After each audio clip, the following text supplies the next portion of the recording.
Oke. Baik, kita langsung ke materinya saja ya Bu.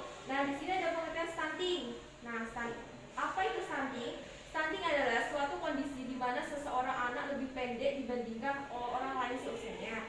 Hal ini disebabkan oleh kekurangan gizi, bahkan sejak masih dalam kandungan, atau bisa disebut juga kekurangan gizi. Nah, penyebab stunting pada anak yang pertama yaitu kurang asupan gizi selama hamil. Yang kedua, kebutuhan gizi anak tidak tercukupi. Nah, di sini juga banyak teori yang menyatakan bahwa kurangnya asupan makanan juga bisa menjadi satu faktor penyebab stunting. Nah, selain itu, yang sudah disebutkan di atas, ada beberapa faktor lain yang menyebabkan stunting anak, yaitu pertama, kurangnya pengetahuan ibu mengenai gizi selama hamil dan setelah melahirkan. Yang kedua, terbatasnya akses pelayanan kesehatan, termasuk layanan kehamilan dan postnatal atau setelah melahirkan. Yang ketiga, kurangnya akses air bersih dan kebersihan sekitar airnya. Nah, yang terakhir itu masih kurangnya akses makanan bergizi karena tergolong mahal. Kemungkinan karena kondisi kita yang tidak sama, mungkin ada ekonomi yang kurang, jadi mungkin ada permasalahan di ekonomi ya Bu ya. Selanjutnya, ciri-ciri stunting pada anak. Yang pertama yaitu pertumbuhannya lambat. Yang kedua, wajah tampak lebih muda dari anak seusianya. Selanjutnya, pertumbuhan gigi anak itu terlambat. Dan selanjutnya, performa buruk pada kemampuan fokus dan memori belajarnya. Selanjutnya, usia 8-10 tahun, anak lebih pendiam, tidak banyak melakukan kontak mata terhadap orang di sekitarnya. Dan perkembangan tubuh anak terhambat seperti telat merasa atau menstruasi pertama anak perempuan. Yang selanjutnya itu anak muda terserang berbagai penyakit infeksi. Nah, di sini juga ada dampak stunting. Yang pertama yaitu menurunkan kemampuan perkembangan kognitif otak anak. Yang kedua, kekebalan tubuh lemah sehingga anak mudah terserang penyakit. Yang ketiga, resiko tinggi munculnya penyakit metabolik seperti kegemukan atau kelebihan badan kapasitasnya. Yang selanjutnya penyakit jantung, penyakit pembuluh darah dan kesulitan belajar. Nah, jadi di sini bayi yang lahir dari ibu dengan tinggi badan di bawah rata-rata ini berisiko mengalami komplikasi ya ibu yang serius, bahkan pertumbuhan yang terhambat. Nah, perkembangan saraf dan kemampuan intelektual bayi tersebut bisa terhambat disertai dengan tinggi badan anak yang tidak sesuai. Nah, di sini juga ada penanganan stunting pada bayi atau anak. Di sini, meski stunting berdampak hingga dewasa, kondisi ini bisa ditangani dengan cara baik. Melansir dari Buletin Stunting, menurut Kementerian Kesehatan RI, stunting dipengaruhi oleh pola asuh, cakupan dan kualitas pelayanan kesehatan, lingkungan, dan serta ketahanan pangan.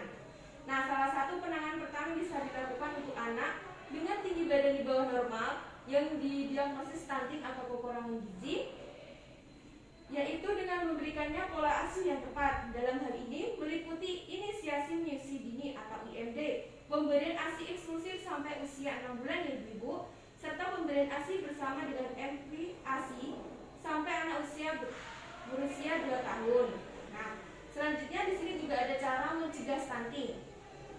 Yang pertama, rutin memantau perkembangan balita atau anak, memberikan makanan tambahan untuk balita, melakukan stimulasi dini perkembangan anak, memberikan pelayanan dan perawatan kesehatan yang optimal untuk anak. Baik, di sini juga ada penyebab stunting. Yang pertama, tidak mencukupi kebutuhan gizi sejak dari dalam kandungan hingga anak berusia 2 tahun. Yang kedua, kurangnya pengetahuan gizi pada saat hamil dan kebutuhan nutrisi pada anak.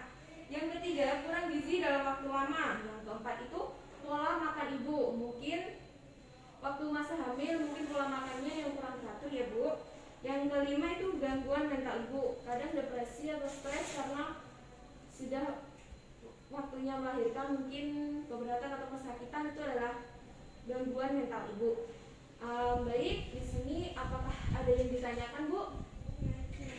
Baik, jika tidak ada, di sini saya akan mengevaluasi kembali mengasah ibu. Kan tadi sudah menyimak, di sini saya akan mengevaluasi ya Bu ya. Nah, yang saya tanyakan di sini, apa dampak stunting pada anak atau kurang gizi pada anak nantinya? Yang bisa menjawab silakan tunjuk tangan dan sebutkan nama ya Bu. Nah, perkenalkan nama saya Agneta. Ya. Ya, tadi kan menjelaskan tentang apa dampak itu tentang stunting ya Bu Ya. ya. Yaitu terjadi hambatan dalam perkembangan fisik.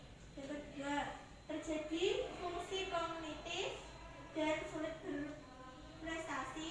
Yang ketiga, Ya. kepercayaan diri menurun. Terus? Yang keempat, mudah terkena penyakit infeksi dan beresiko terkena penyakit kronis. Baik. Nah, di situ juga sudah ada gambarannya seperti ini, Bu ya. Iya. Kekurangan karena yang temannya ini sudah tinggi tapi yang seumurannya juga masih pendek. Nah, tepuk tangan dulu buat Ibu yang sudah menjawab. Terima kasih. Sampai di sini penyuluhan saya. Semoga bermanfaat bagi ibu-ibu ya Bu, dan semoga nanti bisa diaplikasikan di rumahnya. Jika ibu hamil bisa menambah gizi ibu hamil dan kebutuhan nutrisi pada bayinya nanti setelah melahirkan ya Bu. Baik, cukup sampai di sini. Bila ada salah kata, mohon maaf. Wassalamualaikum warahmatullahi wabarakatuh.